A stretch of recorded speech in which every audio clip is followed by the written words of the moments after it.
Konferensi Musik Indonesia harus menghasilkan karya bermutu bagi industri musik tanah air.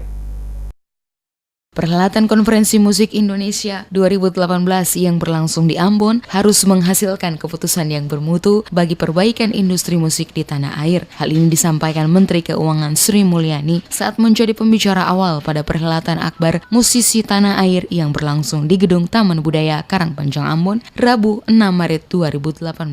Menurut Sri Mulyani, era milenial saat ini menuntut pekerja seni, baik artis, harus menghasilkan karya seni yang mumpuni dan berkelas agar mampu bersaing dengan musisi dan artis kelas dunia. Tantangan terbesar para musisi di era globalisasi saat ini, adanya kecenderungan orang untuk menikmati musik secara instan. Kebutuhan tersebut dapat saat ini diakses dengan mudah melalui smartphone maupun gadget maupun media streaming. Agar tetap eksis, maka artis dan musisi juga dituntut untuk melihat peluang terutama yang menjadi gaya atau lifestyle generasi saat ini. Pemerintah Indonesia menurut Sri Mulyani melalui kebijakan keuangan akan mengalokasikan anggaran untuk pengembangan industri kreatif melalui program yang dijalankan Badan Ekonomi Kreatif atau Bekraf saat ini. Di samping alokasi anggaran melalui Bekraf, pemerintah juga telah mencanangkan pembangunan memikirkan untuk membangun fasilitas pertunjukan di daerah masing-masing. Hal ini dimaksudkan agar berbagai inovasi karya seni anak bangsa dapat ditampilkan dengan baik.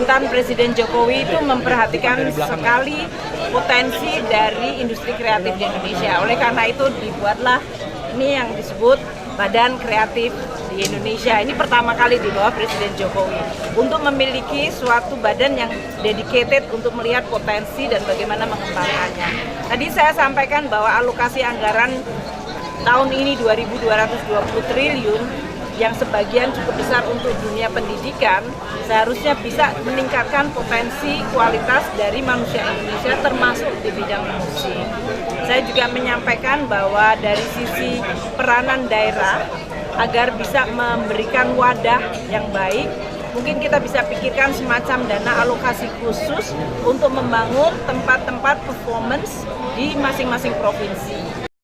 Sementara itu, Wali Kota Ambon Richard Lahenepesi menyambut baik penyelenggaraan Konferensi Musik Indonesia yang berlangsung di Ambon pada tanggal 7 hingga 9 Maret 2018.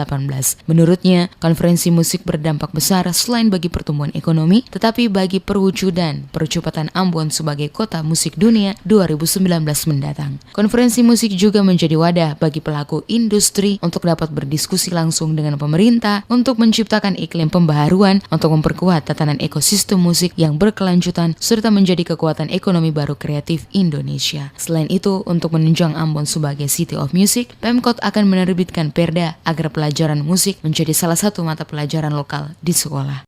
Ambon wajar untuk menjadi sebuah kota musik ke depan, ya, terutama kota musik. Dan ini sumbangsi yang luar biasa, sekaligus sebuah justifikasi terhadap memang Ambon memiliki sebuah potensi sebagai musik, kota musik dunia. Untuk di sisi pendidikannya, apakah perlu juga didorong untuk semacam muatan lokal? Ya, jadi memang saya sudah pikirkan dalam waktu dekat saya akan keluarkan peraturan wali kota untuk muatan lokal pada sekolah-sekolah itu adalah musik, ya, sebagai komitmen kita terhadap perwujudan Ambon sebagai kota musik.